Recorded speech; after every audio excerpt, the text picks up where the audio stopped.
Hi friends, welcome to గార్డెలిష్ deep love towards nature and food. ఈరోజు వీడియోలో 10 మినిట్స్లోనే దొండకాయతో చాలా ఈజీగా చేసుకునే ఒక టేస్టీ పచ్చడి చూపిస్తాను. ఇది దోశ అండ్ రైస్కి చాలా బాగుంటుంది.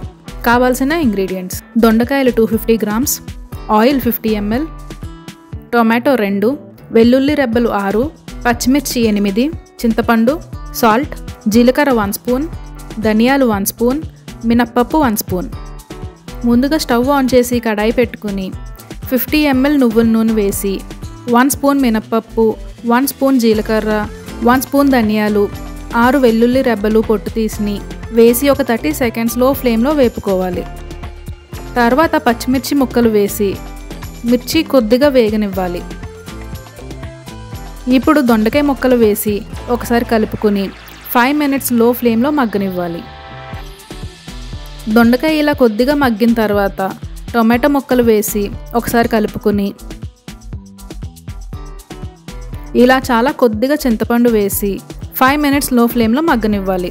దొండకాయ అండ్ టొమాటో కొద్దిగా మగ్గిన తర్వాత స్టవ్ ఆఫ్ చేసి తగినంత ఉప్పు వేసుకుని చల్లారిన తర్వాత మిక్సీ వేసుకోవాలి. అంతే, 10 మినిట్స్లోనే ఎంతో టేస్టీగా ఉండే దొండకాయ పచ్చడి రెడీ.